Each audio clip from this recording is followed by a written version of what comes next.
there's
So where's that set next to the U? Is it on that? Is it on what? On the left? Sorry. Just for what value of u? For what value of u will? Oh, what? Okay. Sorry. Will.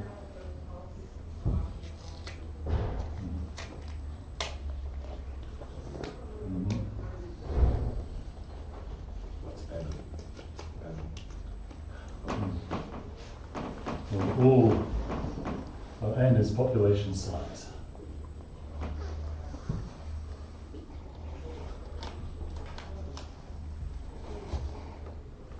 All possible.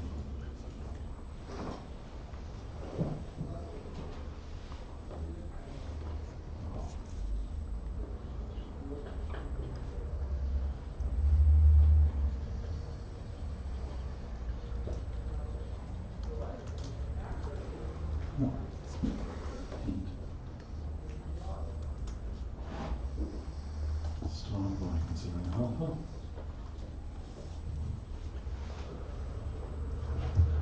Alpha.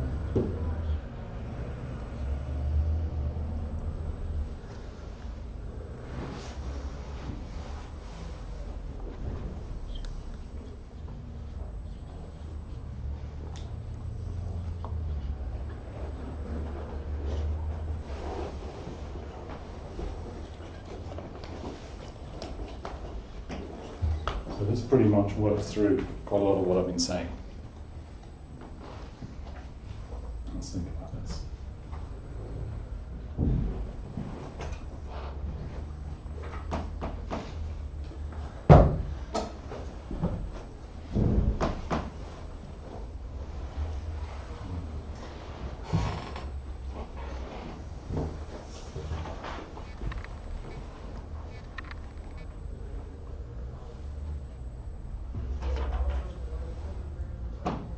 Have you done K? Yes. So, I wanted to ask why. What do you mean by no selection?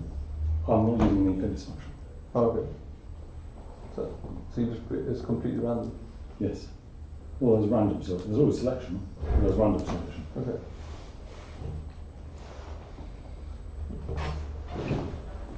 Which the geneticists call drift.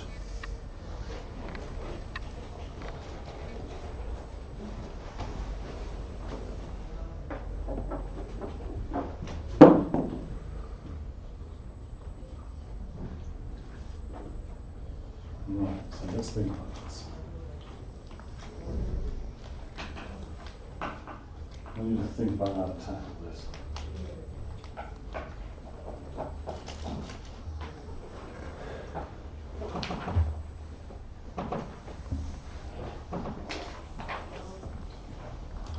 So,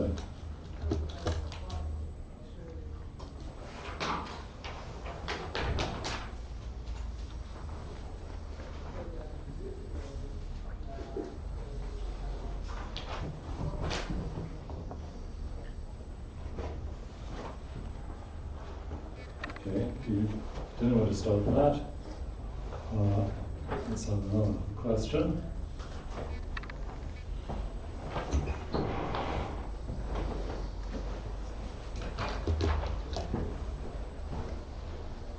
Contains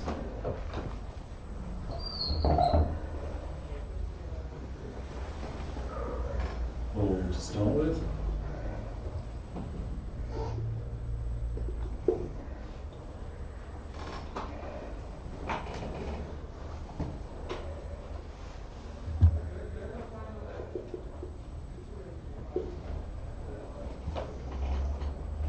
Is C. Black.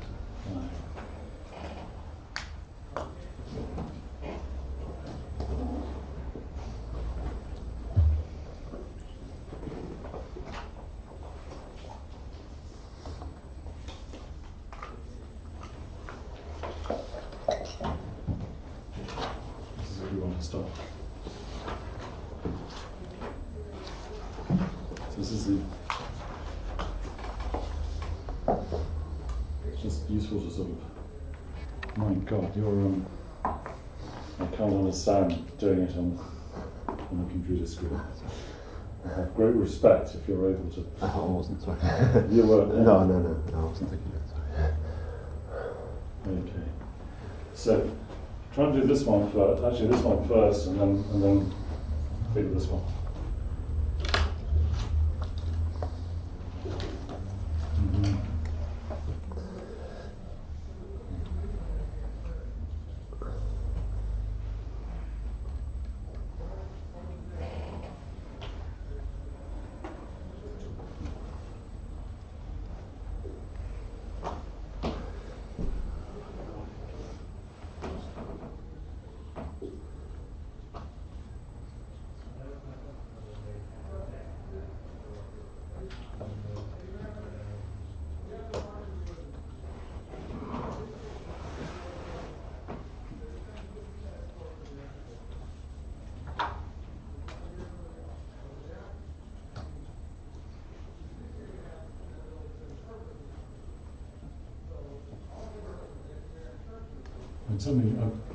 Try doing this first. That's a good thing to do first. I strongly recommend just doing this with pen and paper. So with this errand scheme, it starts off with one black, one white, one black. And a white and a black. And the rule is, pick a ball, put back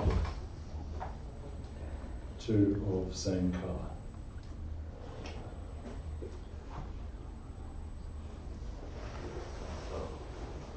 That's the errand scheme process.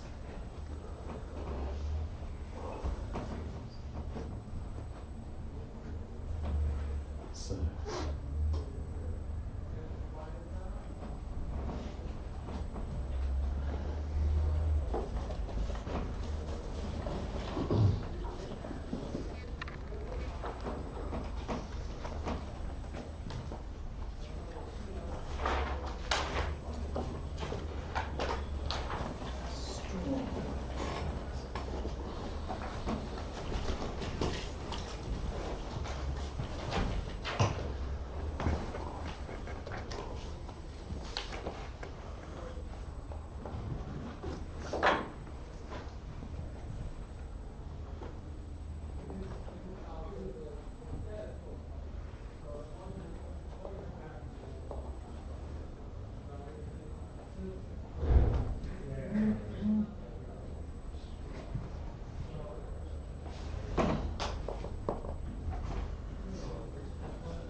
Yeah. So by proportion of the sequences, so do you mean like the probability of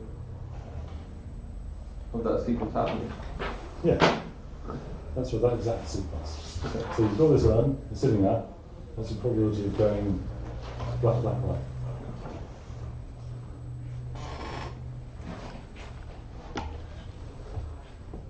You're using that rule. So, I mean, in kind of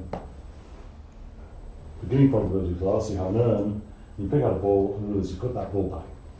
It's called drawing with replacement. Yeah. And then the next rule you get is you pick out a ball and you don't replace it. Right? You do that. It's horrible.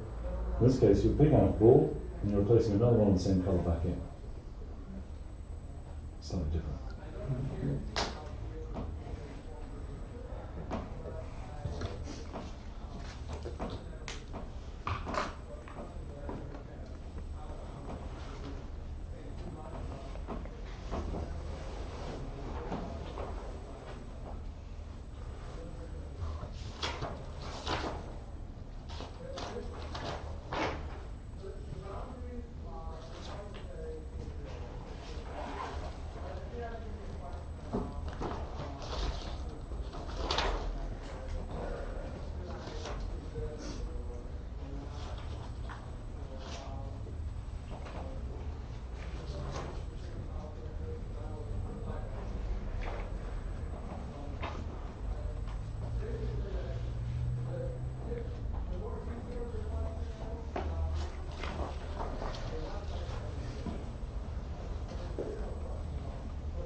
Do you agree with this?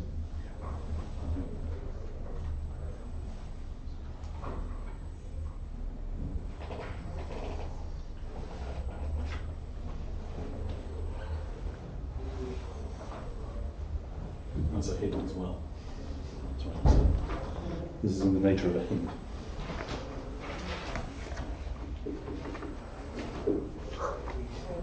Sorry.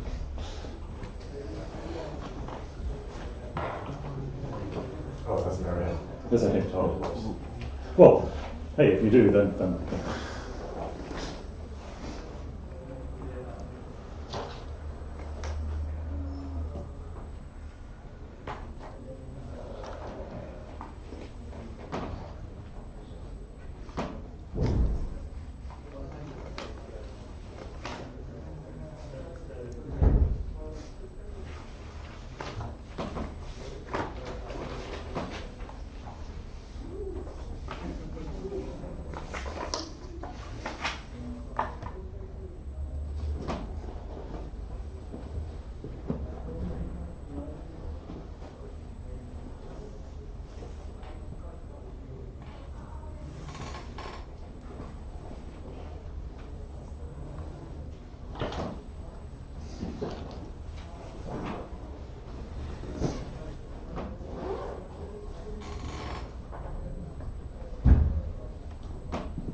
Right.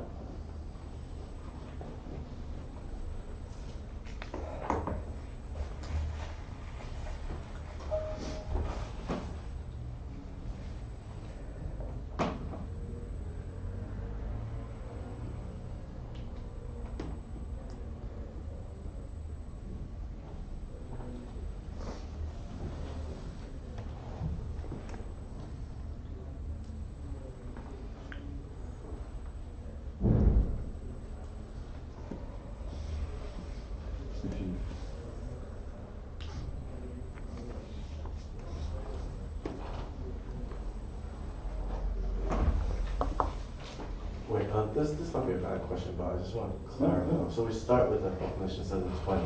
And every time we read, do we destroy? You destroy one. Oh, what? As the population stays constant. And population stays constant, that's right. So unlike nature.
No. Sorry.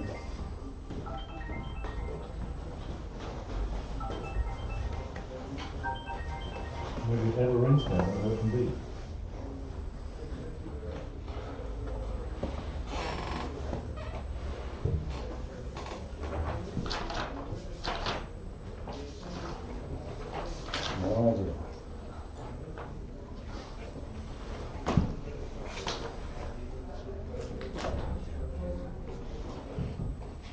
Right.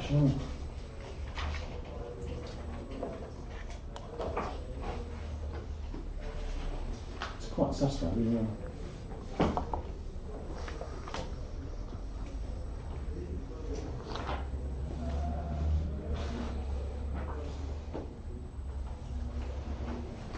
When you've done these, what is the same? What is the same? Is there a, I assume, is there like a combinatorial term in the front? Sorry? Is there like a, you know, like when you say like something choose something, you would have like a factor? Right, no, you don't need that because we're talking about the exact sequences here. Okay. So the probability you get a black one here is half on the first step, right? Okay. Then, the next stage, you need to do it. So this goes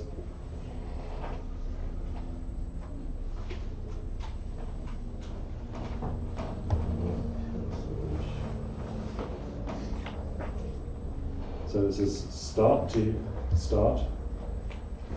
Yes, you had a B. Or B.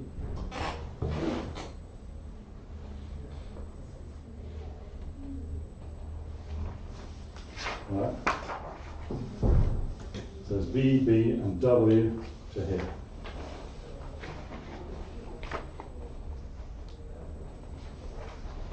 So the probability here is a half. Yeah, I thought it just seemed a bit simple. With probability, there's always something I miss, so that's why I did it. You just don't trust it. Actually, no. This is straightforward. Yeah. So my aim in setting you this is to think, oh no, it's probability. Then realise actually this one, of all the probabilities questions, this one hasn't got a trick in it. Yeah. Okay. That's a half. So what's the probability of drawing B this time? You tell me. 2/3. Right. And what's the probability of drawing W here? A quarter. Sorry? Quarter. 1/4. Okay. So Well, we've got so it's got to be this times that, right? Equals what? I got a 12. 6 4. Yeah. What equals 1/12? Right. So the next one we have black and white. Going to B, which is going to here. Oh, W, which is going to here. Sincerely hope it also turns out to be a 12. Yeah, there's a 12. And then we go to B here, and that's and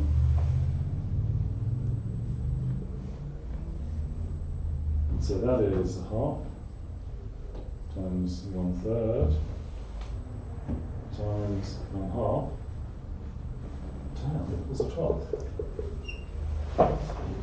And this one should also be 12. So yeah, there is something tricky going on. No, I'd assume that to be different. Yeah, I would assume that they'll be different as well, yeah. Yeah, absolutely. Even when I looked at just the probabilities, I assumed that they would multiply to be different. Yeah, it really looks as if they should, doesn't it? Yeah. Let's figure out why they don't. I thought that the second two sequences would be the same because you draw black and then white. Yeah. So that's an equal thing. And I expected the first sequence to be different. But Yeah. It's thoroughly counterintuitive, as I say. yeah. Actually, and this is one of the rare instances when you write out the full expression in algebra and you say, duh. That's what I did. And I could not believe. You look at this, you do not believe it's going to be the same. As you said that they were, I mean, the permutation of the peaks didn't matter, so. Well, well, we end up in the same state here, actually. Yeah. Right now, so you think that these paths would be thoroughly different. Actually, it turns out. Well, let's do it in algebra, shall we? So supposing I said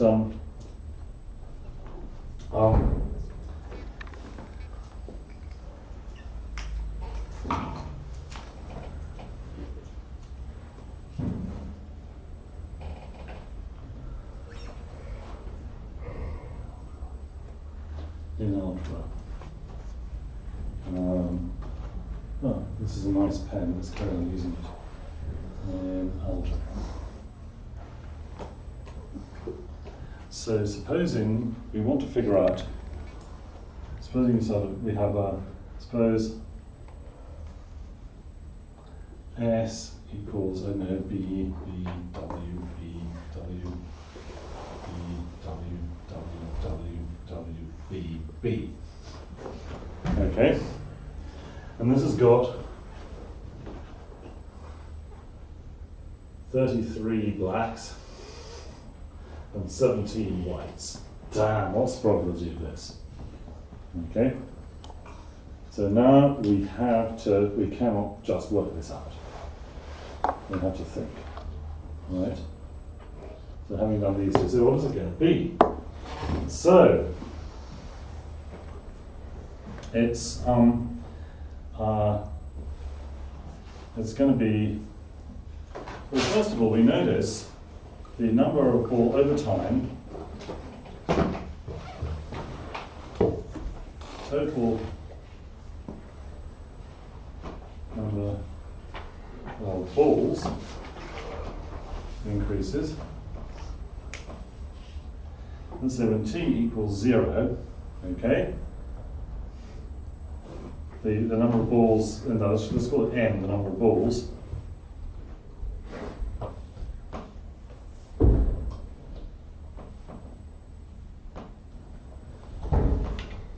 okay, when this has got to be 33 plus 17, that's 50. After 50 draws, t equals, at 0, it's 2, after 1,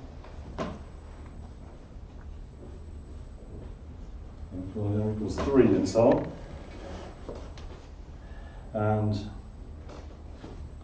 up to t equals 49, it's going to be 50, m equals 51.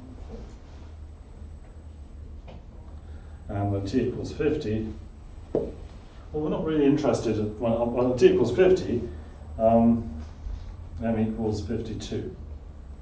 Is it? Yeah. But actually, the last ball we draw is when t is 49, right?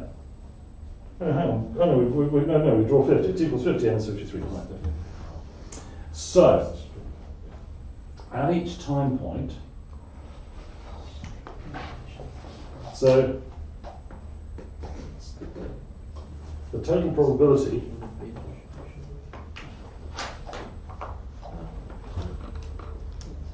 should I do this over here?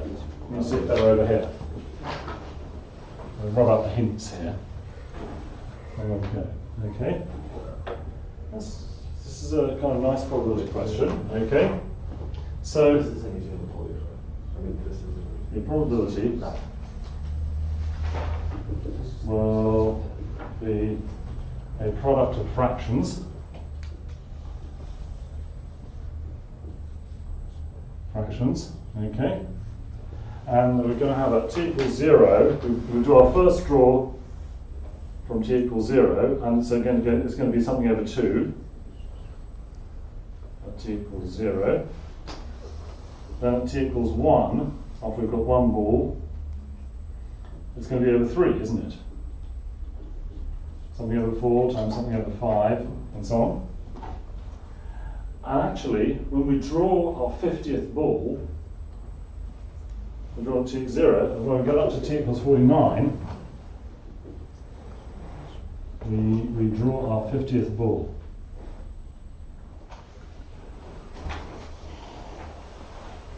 It's going to be something over 48, and then something over 49. Does that make sense? That's what the probability is going to be. We're going to have p equals this. We're going to put things on the top. Okay?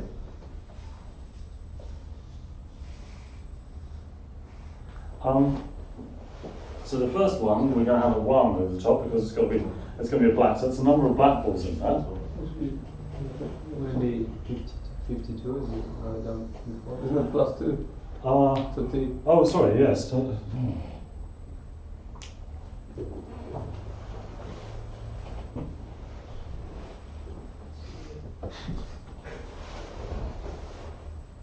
Is that right? But then, so 50, 52, right? isn't it 52 would be t equals, oh no, yeah, but 51 is t 15. equals 49. Sorry. Alright. yeah, yeah. Thank you. That, now I've got it right. Okay, and that should be 50 of these things. 50 of all these draws. One, between 2 and 51.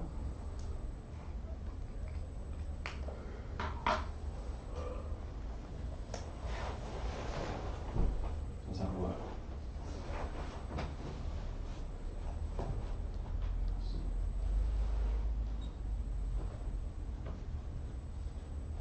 Yeah, because 1 to 50 would be 50 balls, so 2 to 51 is 50 balls.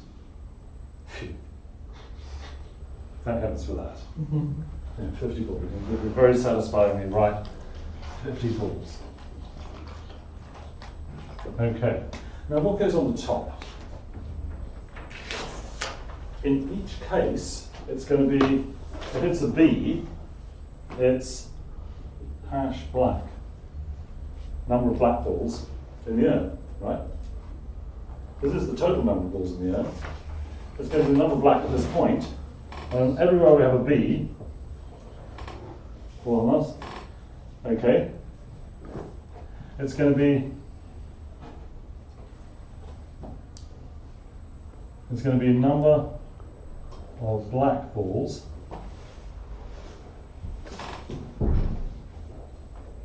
in the urn.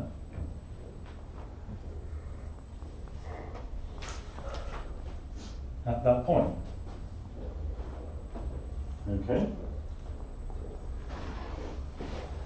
And what's the highest? So this has got to be. It's just going to start at 1, right? And we'll have sort of 2 here, and we have a B. Supposing the last B is here. Where's the last B? Oh, we have a B here. So, how many black balls are there in the urn when we draw the last black ball? This is tricky. So were they all black? No, you start off 1 black and 1 white. This is 1 black and 1 white. And we've got this sequence here. Oh, so you're actually following that sequence? And following this sequence, it's got 33 blacks in it.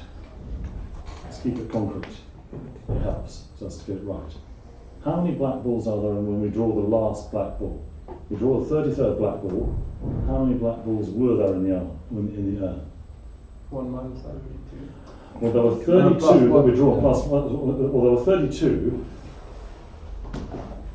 There must have been 32, right? Well, let's see. No, hang on. We have a sequence of 33 black balls drawn, but there was 1 now to start with. So actually there were 33. So this has got to be here. It's got to be, if you like, 32 that we have drawn already, plus 1 that was there to start with. That's the 33rd. And where is the last white one? The last white one is here. What's this numerator here?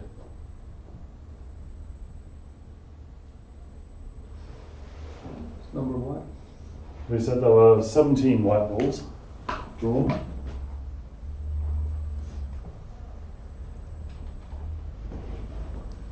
White balls. So how many white balls were in the, what was the probability of drawing the last white ball? 18. Not quite, 17, yeah. because Oh. that means before now we've drawn 16. Oh, sorry, yeah. And there was one in there originally, so it's 17.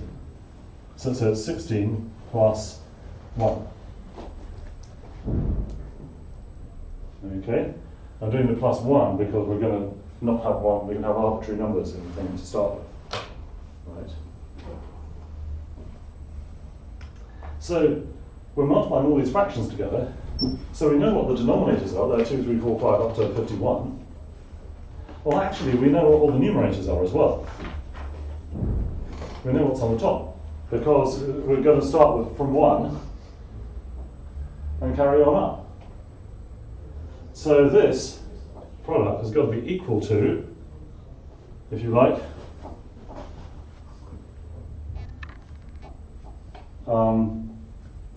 we'll do it. So this product is going to be equal to, what is it? It's going to be 17 factorial times 33 factorial over, well, that's the one beginning, it's over 51 factorial. Using the one. Oh, right, yes, right. All right. Oh, that's quite nice.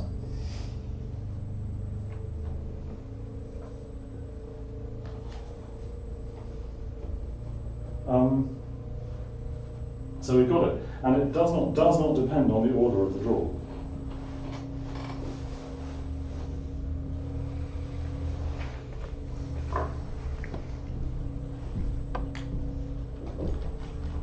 Does that make sense? Right, that's what I mean by these draws are exchangeable. We can commute the sequence, always has the same probability. Completely counterintuitive. I agree with you. Yeah. I mean, you really don't expect that. It's really annoying. But once you've written it all out, damn, there it is. And it's, so let's generalize this for a bit. Okay? Let's generalize it to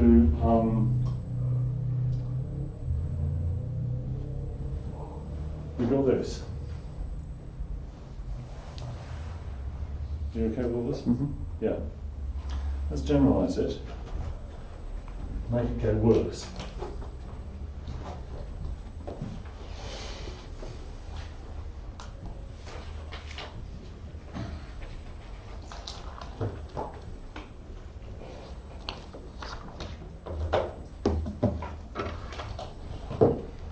Right, so we do that.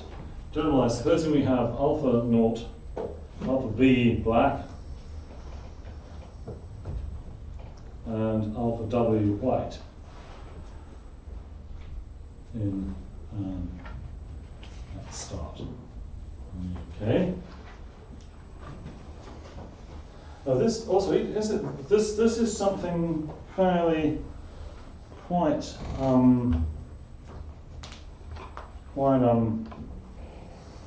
interesting here.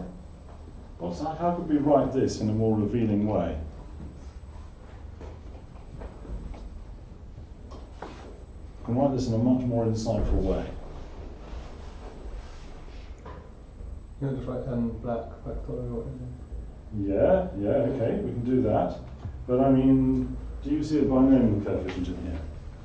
You say what first? A binomial coefficient. Oh, yeah. Yeah. We could write this as if like 1 over 51 times 1 over 33. Okay? Now, this is a fairly cool distribution, actually.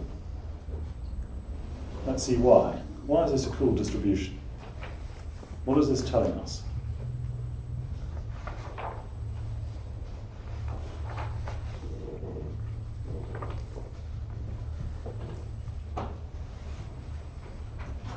Like the opposite of.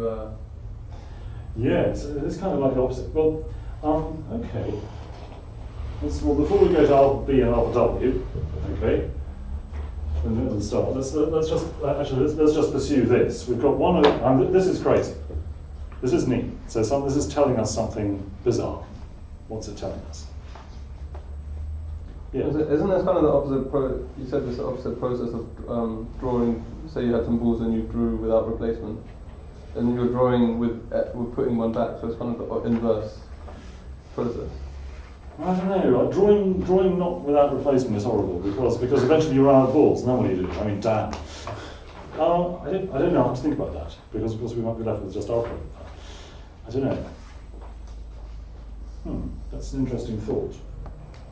Yeah, I suppose you could go back and take them out. Well, because if you drew without replacement, then you have the binomial coefficient of some kind. Then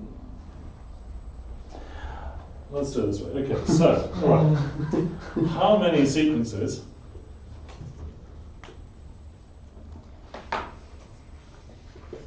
(33 B) B's and 17 W's are there?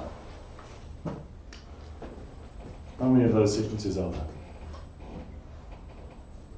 How many sequences of BWW or BW, B, whatever, sequences like that, for 33 B's and 17 W's are there?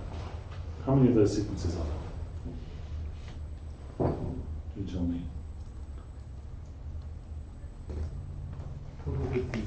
Sorry? With total 50, yeah. But you can arrange the B's and W's in any order. Yeah? is it one of that? No, this is how many, there are lots of them, right? There are zillions of them, so it's not going to be one. Oh yeah, it's one over this. Yeah. So the answer is 50, 33.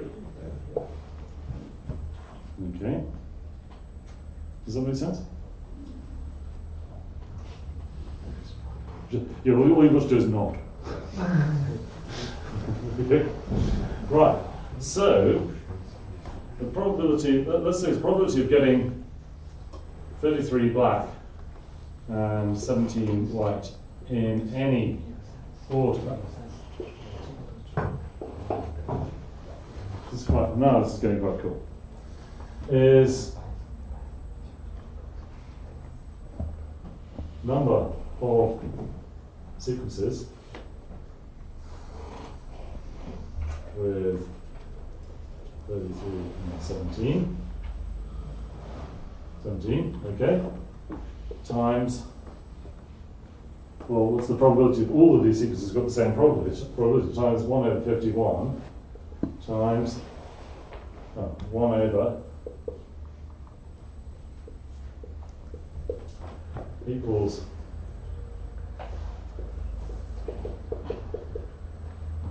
right, 51 times equals 1 over 51. All cancels. Yeah. So where did the 1 over 51 come from? In the first? Well, we have 51 factorial over here because we started with 2. So there are 2 balls in there to start with. So if we started counting 1, then you get 50 by the time you got to 50. But there are 2 balls in there to start with, so we kind of started at 2 and carried on counting up to 51. So where did it come from? Yeah. So this is the probability of any sequence, any particular sequence, B, W, B, B, B, W, whatever, with 33 B's and 17 W's. Okay. And that we figured out that that is 17 factorial over times 33 factorial over 51 factorial. And we can rewrite that as 17 plus 33 is 50. So, and that's the binomial formula upside down. So we can write that as 1 over 51 times 1 over 5033. Okay, well that's sort of nice. It's got to be nice, right? We've got a binomial coefficient, whatever. It's got to be good. Something good's got to happen. And then we say, okay, well, this is a different question. This is a different probability. Here we're asking for the probability of just the summary. So look, okay, I'm not interested in the order in which the blacks and white came. I just want to know what's the probability if I do 50 draws from that urn on that process that I get 33 blacks and 17 whites. That's that probability there, in any order. Well, that's just the number of those sequences, which is that, times the probability of each sequence. Okay? So do that, and it will cancel, this comes out to 151. This is sort of cool. So we've got a way, actually this is rather neat. We've got a way of doing something which is actually really quite hard. We've got a way of randomly constructing a sequence which is equally likely to have any fraction of whites in it, ranging from 0 to... So, yeah. Okay, why is this 51 and not 50? That's my next question to you. You started with... Yeah, so okay, intuitively, what this is telling us, I mean, so the probability of 0 blacks and 50 whites in any order, I was right, can I? Any order, or there's only one order, equals 1, so this is only one of those sequences, times 1 over 51, times 1 over 50, 0. Okay? Well, 1 is 50, 0, equals 1 over 51. There. Okay? So, this process, if you start off with one black and one white ball, actually it's equally likely to give you any fraction of black or white balls. This is quite different from saying the probability I'm going to draw without, I'm just going to keep on drawing a black or white ball with probability 1/2, because then you're very likely to have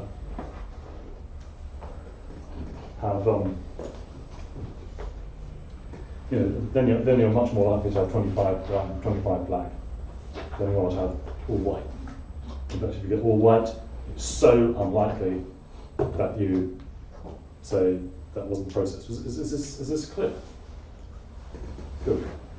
Okay. So this earn process.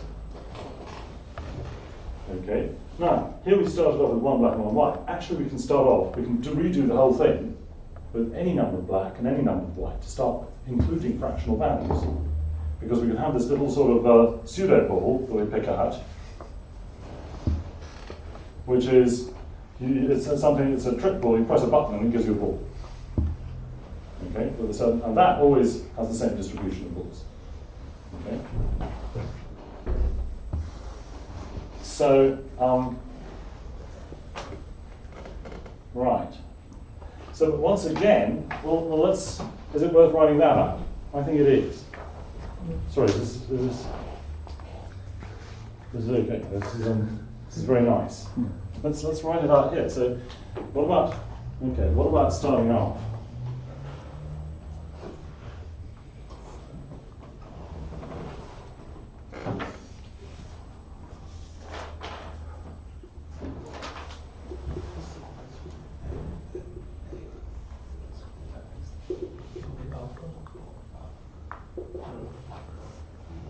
Alpha B and alpha W, black and white balls.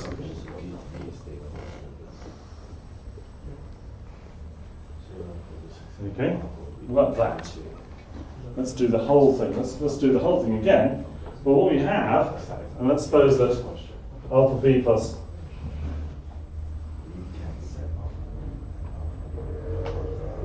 okay, that's the total. So now we have alpha plus 1, alpha plus 2. Maybe it actually even gets clearer.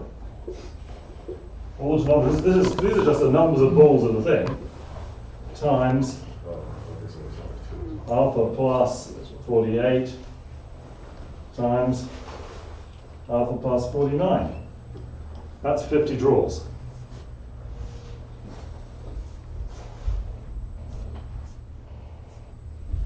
Yeah, 50. Okay, does that make sense? Those are the denominators, probability of any sequence. And then, well, we've got to have the sequence of numerators for B, for black, is, well, the first time you draw a black ball, it's got to be alpha B. There's alpha B plus 1, alpha B plus 2, and the last time we draw a black ball, it's, how many? Well, it's 33. It's alpha B plus 32, because you're drawing the 33rd ball. And for W, sequence of numerators for W is alpha W, or up to alpha W plus 16. So the whole thing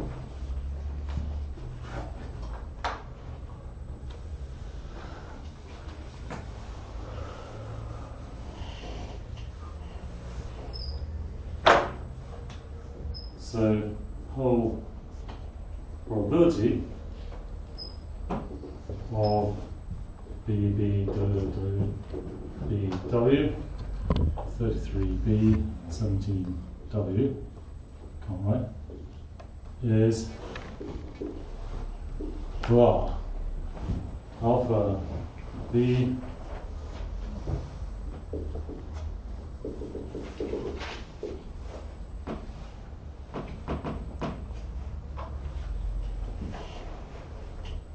in black. Let's just call it MB. No, let's just call it 17 plus 6. Alpha B plus 16. No, 32, wasn't it?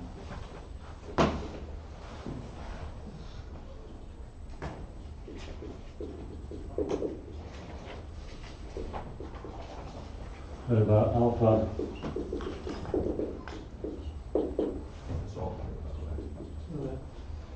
right. Now, what can we say about this? Okay. What can we say about this? Well, if alpha's 2 and these are both 1, we get massive cancellation. Right? So this is of a particular sequence. So P of, if you like, of 33 B 17 W W in any order, given alpha 0 and alpha 1, well that, hey, the number of those sequences doesn't change. That doesn't depend on the alphas.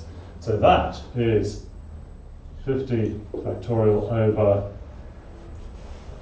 33 factorial 17 factorial, but it's times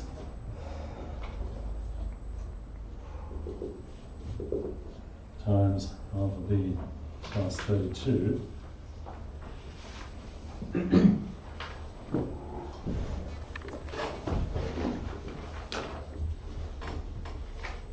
16 all over alpha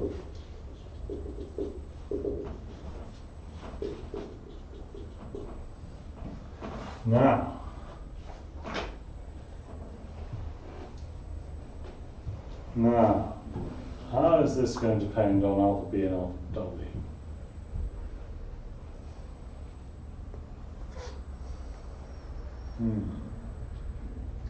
Because you see, these things nearly cancel with those, but not quite. And these things nearly cancel with those, but not quite. And those nearly cancel with those. So let's write it out in a different way. I think this is, yeah, I like this, because it's going to give you some insight. Let's write it out in a different way. So let's rearrange everything. Let's write everything that nearly cancels on top of each other. So this is 1 times 2 times 3 times 50. That's 50 factorial. Let's put all these. This is alpha times alpha plus 1, alpha plus 2 times alpha plus 49. Okay? Times alpha b plus 1, alpha b plus 32 over 1 times 2 times 3 times times 33. Do you see where this is going?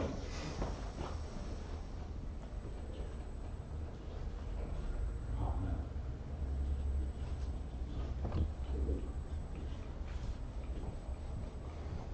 no. W plus 16 over 1 times 2 times 3 times 17. Okay, so all I've done is I've redistributed the 33 factorial and the 17 factorial right. So,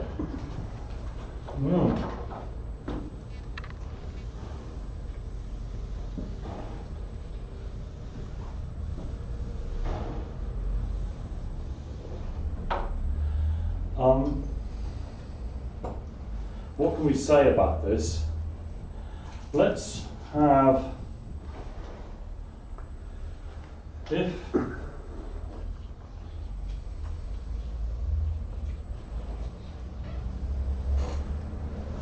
very small, okay? So alpha b and alpha w very small, like,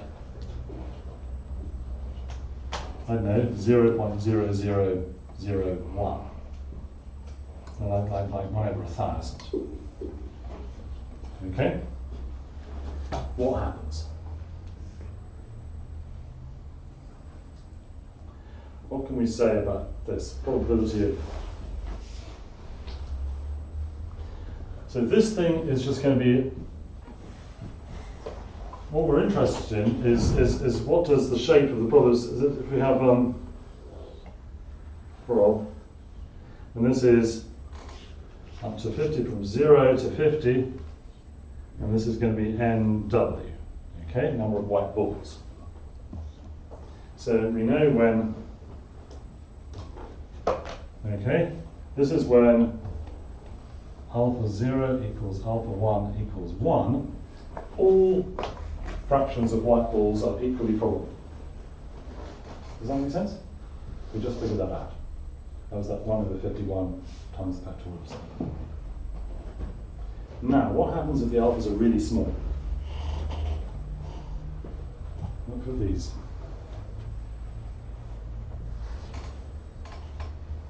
And if we make them really, really small,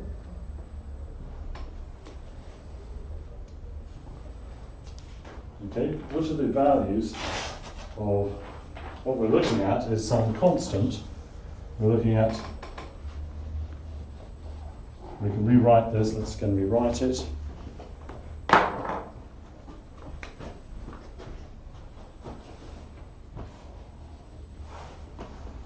Over alpha.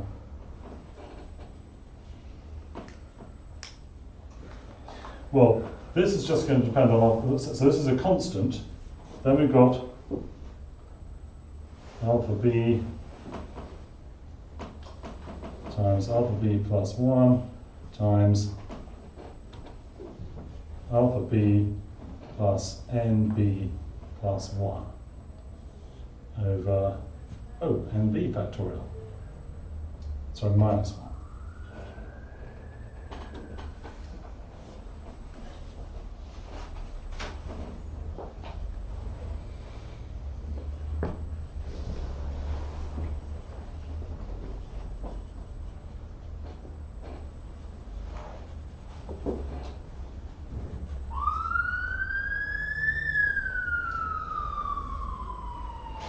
So which are going to be which are going to be the values of NB and NW which are biggest? Well, the probability is biggest. So you're asking. Yeah, possibly, yeah. I'm not sure. I don't like being put on the spot too much, I must admit. Sorry? I don't like being put on the spot too much, I must admit. Sorry. Sorry about that. Yes, no, I'm putting you on the spot. Yeah, it's bad. Yeah, okay. So this is P of. Okay. Oh, actually, it's only P of NW if you like, because NB is just 50 minus NW. So let's think about this.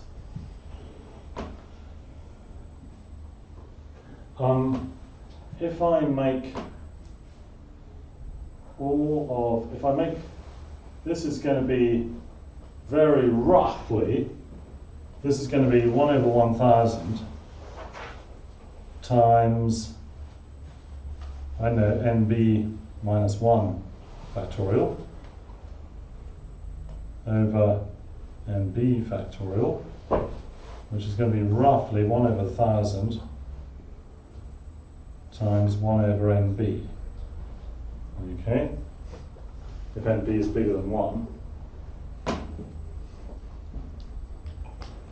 I mean, if you don't have any black balls at all, this term totally disappears. So it's going to be like 1 over 1,000, right? Roughly, because once you've got, we've made it really small, this is going to be like, or 1, okay? If we don't have it, if we don't have any black balls at all, there's nothing there, it's just 1.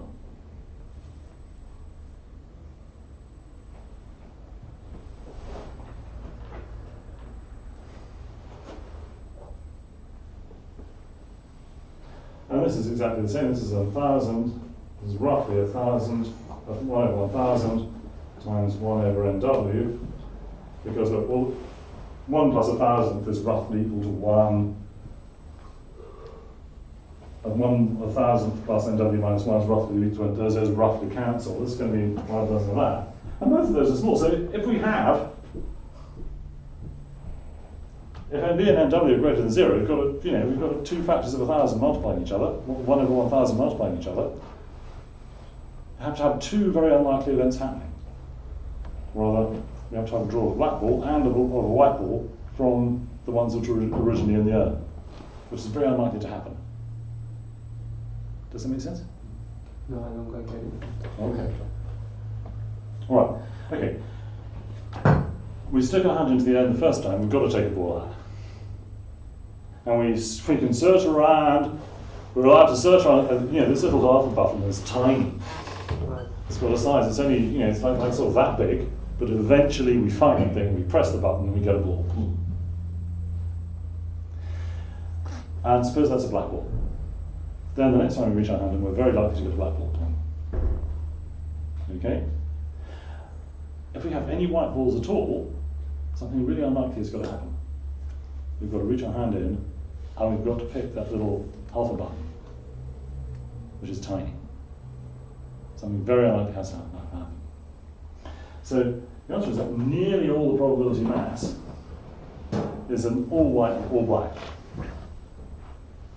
So this is tiny, pick the pen here, like that. Okay, this is for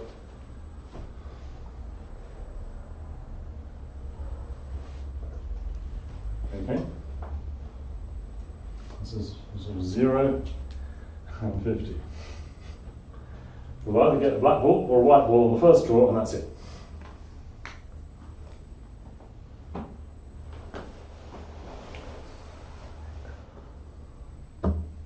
Okay? But you're talking only about the first draw? Well, the second draw, we've got a whole, beautiful graspable ball in there, and the probability of drawing something, of having a mutant ball, is tiny, Yeah. because these alphas are very small. Let's make alpha 1, let's instead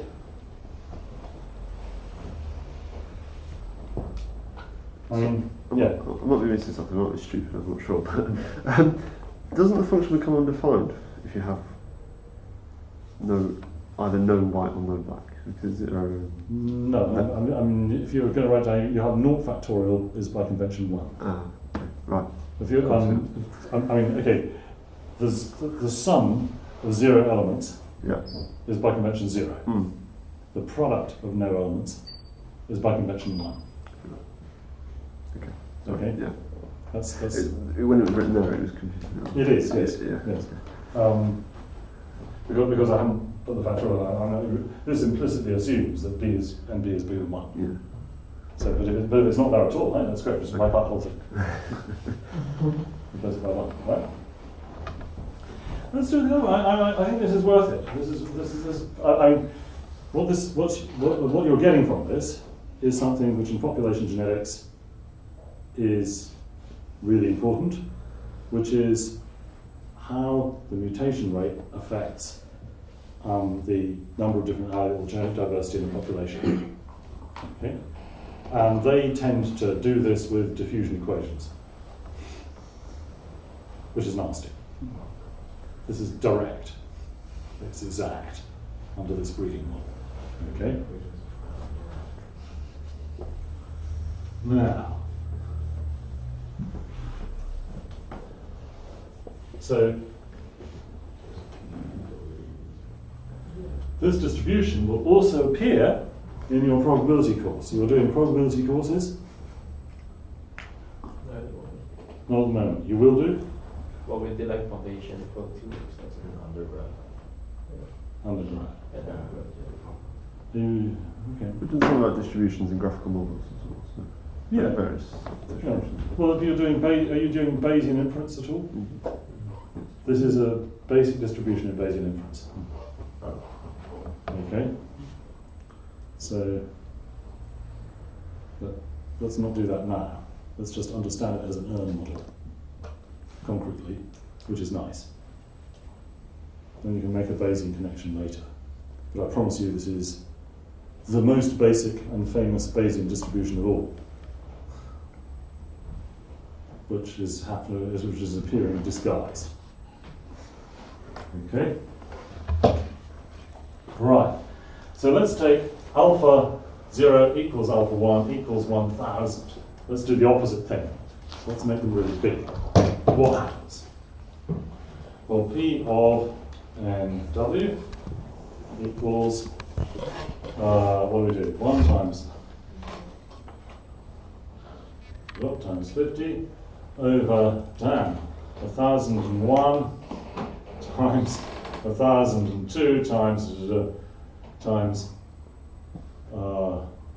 1050, is it? Oh, alpha 1002 times 1000 times 1003 times 1051.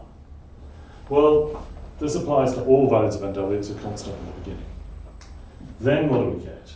We get alpha B, which is 1000 plus 1 times 1000 plus NB minus 1 over 1 times NB, and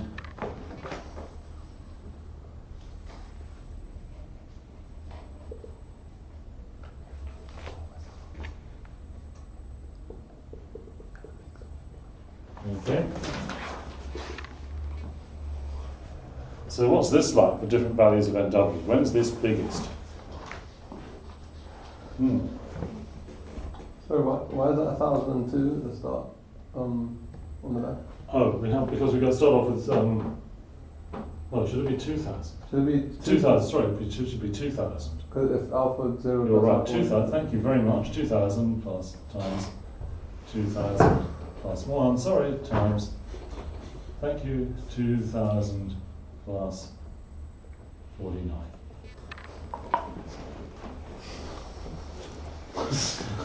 Yes, now we have a correct expression on the board. Which is always a better state of affairs. Thank you very much. So here we go there. We've got 1,000 black balls in there to start with. Okay, we've really loaded this urn. Okay, absolutely loaded up this urn. So, now, when is this for what values of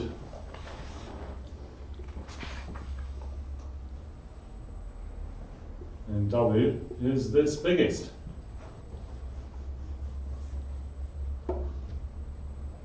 What value of W is this biggest for? What's it going to look like? Man.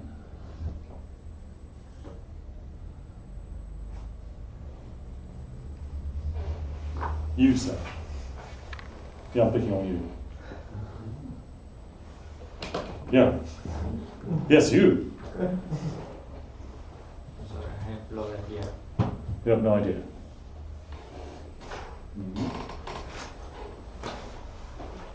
You at the back in the corner.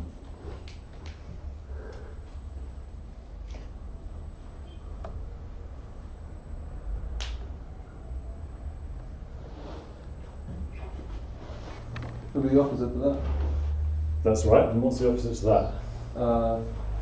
Well, you could look at it two ways. You could say it's either uniform or centrally distributed around. And Oh, we've got at both ends. We've got uniform. okay, yeah, so That's two. So it's going to be. yeah, like that. So you might guess the opposite to that is either going to be a kind of distribution like that, or it's going to be a spike in the middle.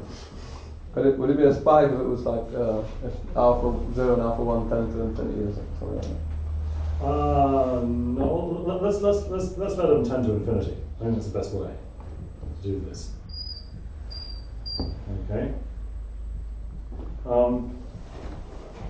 Well, so this is, I'm going to make a big approximation here. This is like 50 factorial over 2,000 to the 50 times, oh, we've got like 1,000 to the NB. Because, you know, NB is negligible compared to 1,000, it's pretty like that. Over NB factorial times 1,000 to the NW over NW factorial equals, and this is exactly equal to 1,000 to the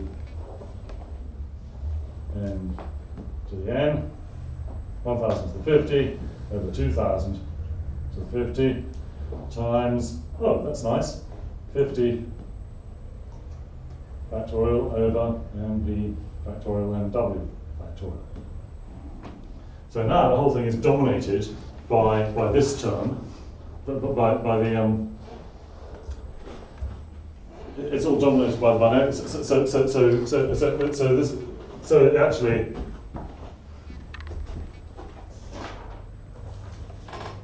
it's like that.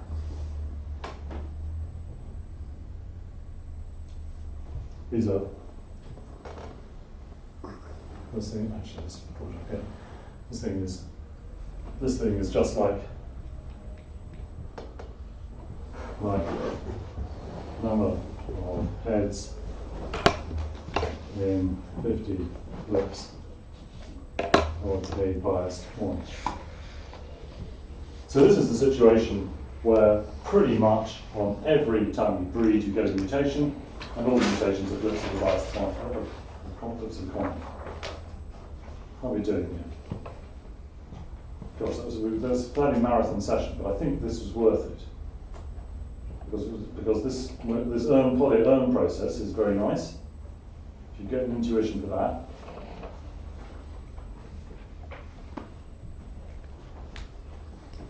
Yeah. So that's not as they tend to infinity, that's just No. Yeah, I've let alphas tend to infinity. As I let the alphas tend, this is the number of balls I put in at the beginning, right? So there's like, I'm saying, well, we're doing this fancy poly-urn process. It's not, you know, just drawing with replacement. You're putting one back in as well. And you think, I don't want to do that. Sounds tricky. Okay?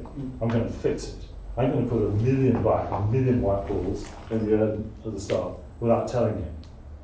So then he's going to do his fancy poly-urn process, Every time it picks out a white ball, it says, oh, let's put 2 white balls back in. It doesn't make a blind bit of difference because there's already a million white and a million black balls. It's completely negligible. Okay? So it becomes exactly like coin flips. Yeah. Okay? Wow.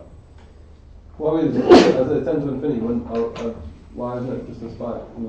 Well, because having alphas tending to infinity, I mean, alpha 0 and alpha 1 alpha black and alpha white tending to infinity. What you'll do is you're loading up the whole urn with black and white balls, but you're loading it up with equal numbers of black and white balls, we're assuming. And it's all well mixed. So this means that the urn process becomes exactly like flipping a coin. This business of putting what I call back in, well, it'll work eventually if I do millions and millions and millions of them, but it won't work, it'll have an effect eventually. But for 50 draws, it's completely dominated by the balls which are already in the urn.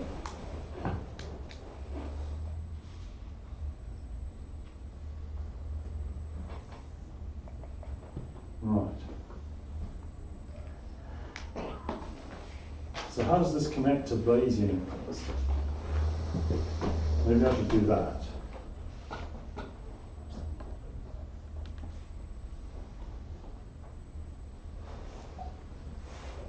Is that, Just a reminder, you're also going to do a vote on the coursework. oh yeah, okay, I'll do a vote on the coursework. Shall we do the vote on the coursework now? So this is, because I mean, what I'm doing is I've come at something from a completely different angle. I've come at something which is, something you will, it's very much connected to things you know, from a very different angle.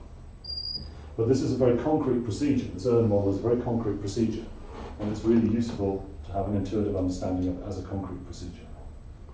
And it has 2 remarkable properties. The first is that the probability of the sequence is actually the same no matter what the order of the sequence is drawn. It's the same, all orderings have the same probability, which is, as was pointed out, totally counterintuitive. If you just think about it, just eyeball the thing and say, no, that's not going to happen. Right? And the second probability it has is that the distribution of the fraction, the zeros or ones in that, after 50 draws, depends strongly on what was in there at the start. And you can get this kind of interesting distribution. Right, vote on coursework. I could rapidly go off and set your coursework to be due in at the end of this term, or I could set you slightly more congenial. That is, I could promise to set that by Monday in an email to everybody,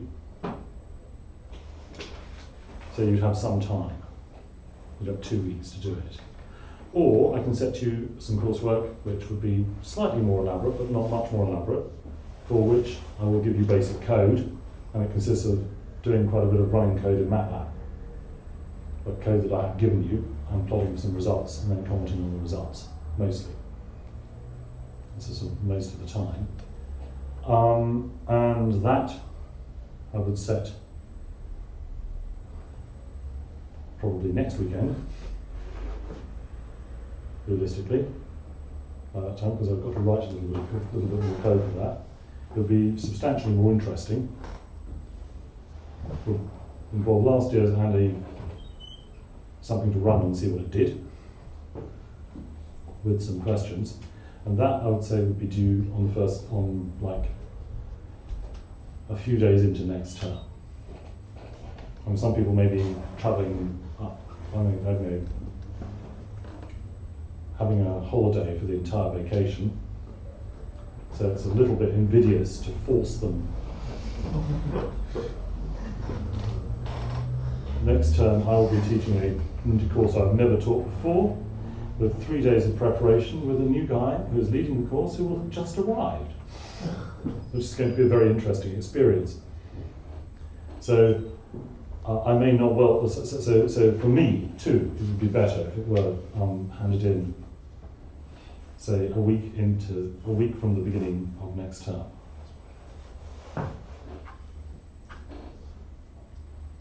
or during the first week of next term, not on the first day. So, think carefully. Which would you like it? Which would you prefer this to If be? it was earlier due, Which choices are 2 weeks from now, what would it consist of? Well, Less stuff and stuff. slightly less stuff, not much. It will be 2 weeks from because your term ends on the 14th, I think. Yeah. The last session of this is due. Oh, the other announcement I have to make is the last session this term is due to be on that very Friday afternoon, which I was imagining as a really well-attended lecture. But actually, I need to go to America. My son is having an operation, so I'm not going to be here then. So you won't have your last Friday afternoon thing, but I will arrange another wrap-up session next term.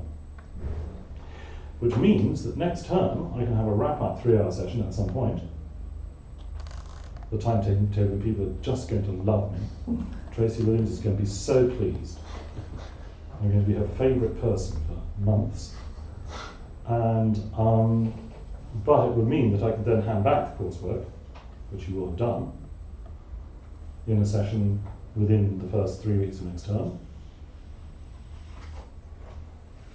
and go over everything again. But I'll be doing that anyway, either way round. So, what is it to be? Can we do? Yeah, next time. Can we do like a hand? Show of, we've got to have a show of hands here, preferably videotaped. Evidence, we've got to have evidence here.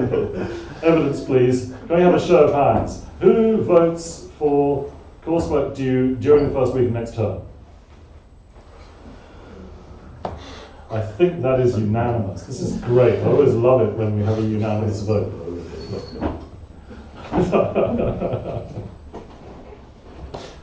Okay, that's great. Right. It is now, we have 10 minutes. It took longer than I thought, but I hope it was worth it, because now you've been through this thing, you see that this. Do you feel this is easier or harder than you thought the problem was when we started? I'm hoping for easier. I wasn't really sure where it was going to go,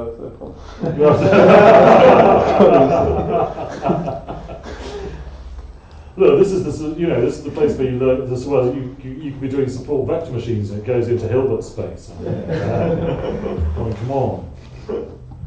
This is better than that.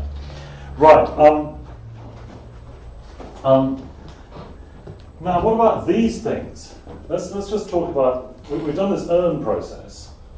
So, what's the relationship of the earn process back to the genetic algorithm? Okay. Now, voila. Let's do that over here.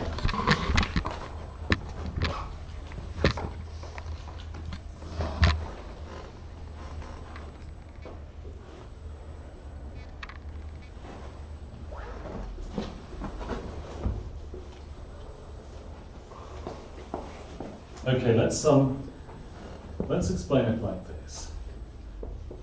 You're interested in doing a lot of draws from the earn process, okay?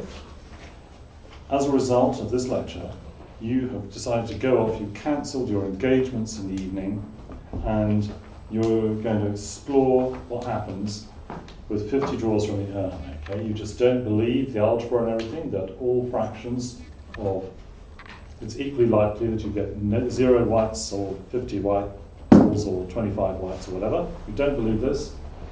And you're going to do that again and again. So you're going to sit back of an evening going, and you get faster at it with practice. It's better. And you're counting out the numbers of blacks and whites that you get. So, experiment.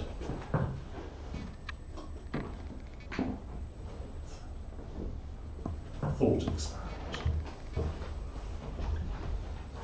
Version 1, which is aim. Find distribution of MW by with 50 draws by alpha 0 equals alpha 1 equals 1, a repeated experiment.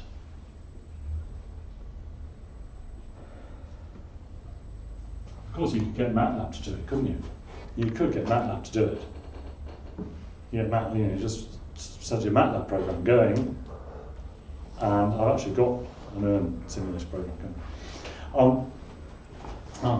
By repeated experiment, and you can get MATLAB to do 1,000 at once in one matrix.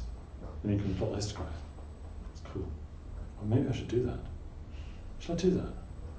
Put it on the button, on the projector. Wait, put it on the screen. Let's do this. Well, I just want to do this thought experiment. Okay. So let's see if we get MATLAB to do it. MATLAB to do it. Repeatedly start with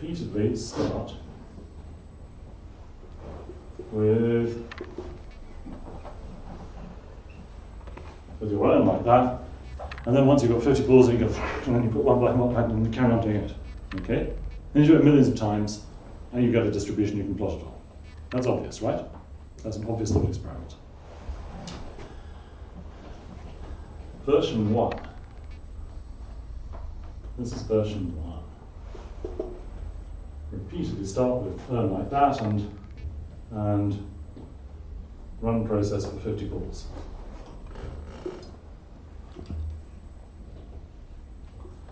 Version 2. Subtle.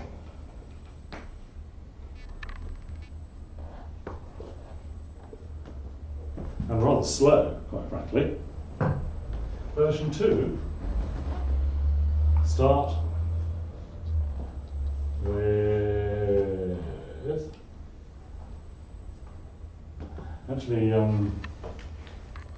we want to have this little thing as a protected button. This is our alpha button machine.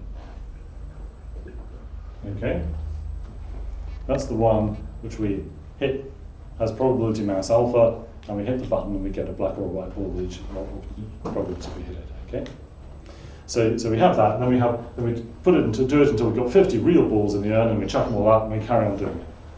We've got the alpha button in the bottom of the EARN. Okay, the more subtle one, start with the same EARN, same alpha button.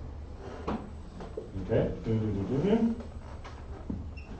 and any 50 balls. Okay, so we've got white balls are easier to draw, so we're going to have more of them to start with.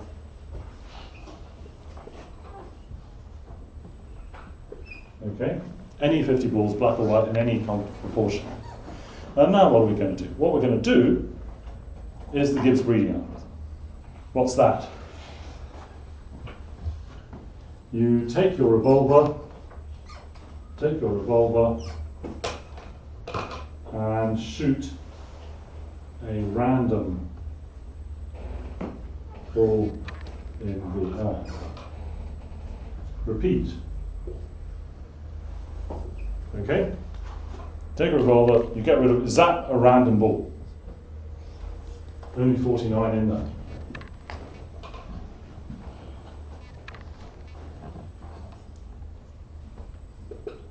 Yeah, now.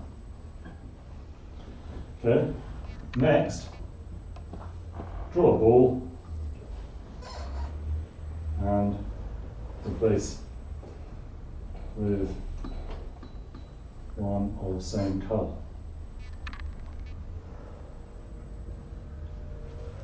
And repeat this, repeat millions of times. Okay, occasionally,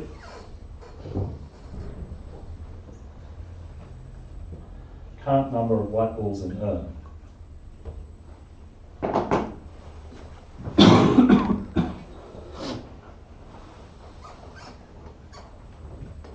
Now, I claim this will give you the same answer.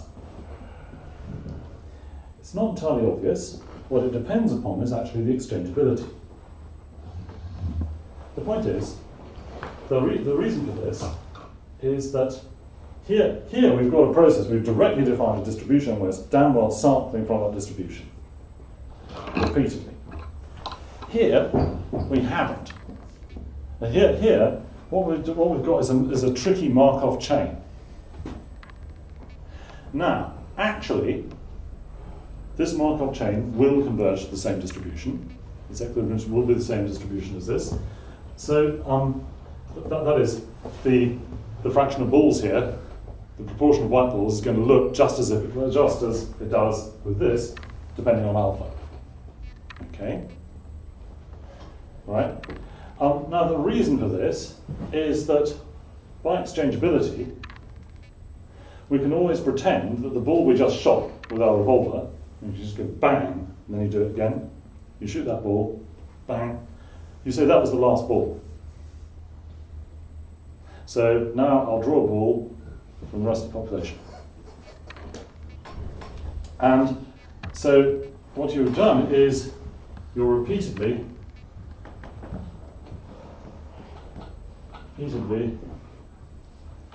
random select K, remove, resample P to K,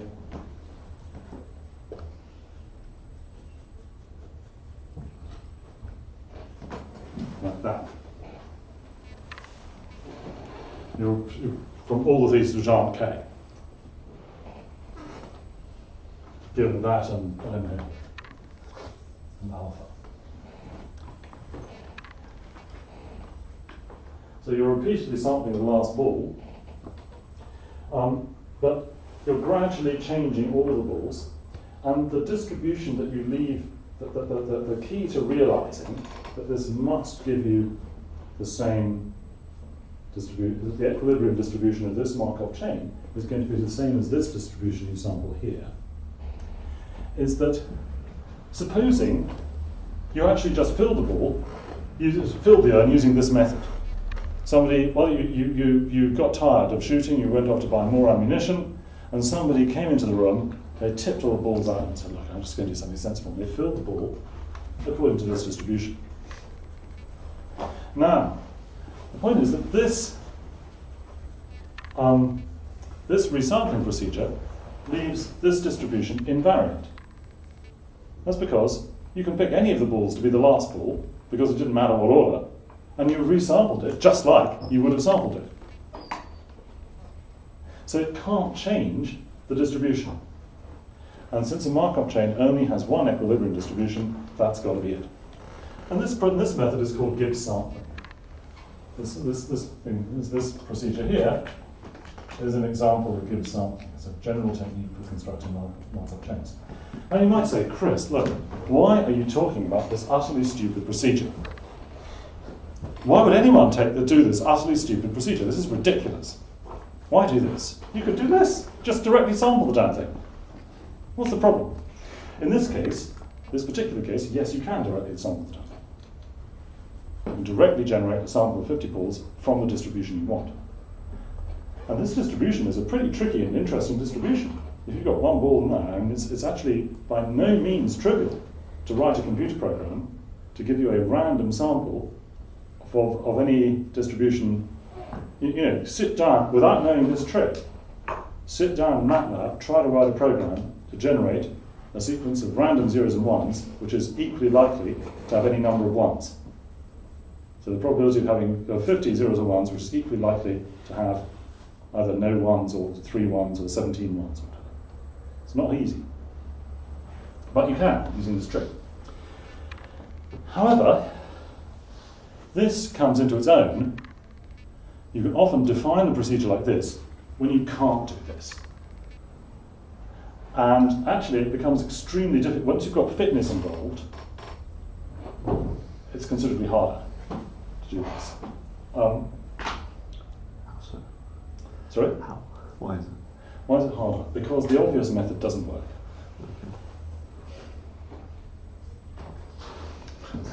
It's really sad. Okay, we know what the correct answer is. Supposing that that the probability of rejecting a black ball is a half, and the probability of rejecting, but you always accept a white ball. Okay? And suppose we've got alpha is 1 in a million. Okay? The obvious idea here is draw a ball and accept or reject it, and then you gradually fill the urn like that. This gives you the wrong answer. The reason is that the first ball you draw is equally likely, the first ball you propose is equally likely to be black or white. Okay? If it's a white ball, you always accept it, and then you're very unlikely ever to propose a black ball because you've got a white ball in that, and it goes through, so you've got. Alternatively, if the first ball you choose is black, you have a 50% chance of accepting it. Okay? Once you've accepted it, well, it's going to take you longer. You're going to have to draw about 100 balls before you fill the urn, but they're all going to be black because you're very, very unlikely to draw another white ball. But we know that in equilibrium, the distribution we want, breeding distribution, they're all going to be white with very, very high probability. Because for it ever to go all black, you'd have to have a sort of random process, a replacement of white with black, which is extremely unlikely. So the direct sampling just doesn't work. It's much nastier. Maybe one could find a nice direct sampling procedure, but this is sometimes much easier to find. Apparently stupid.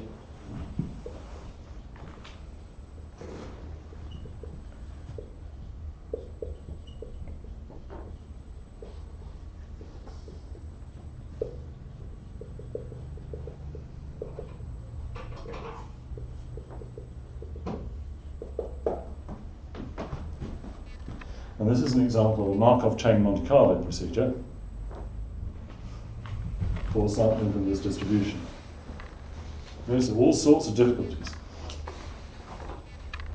You don't want to do it unless you have to, but sometimes you have to.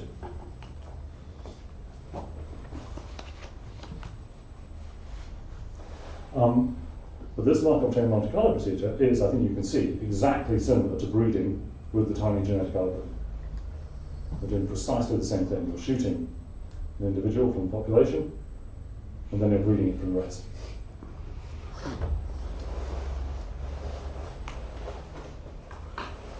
Right.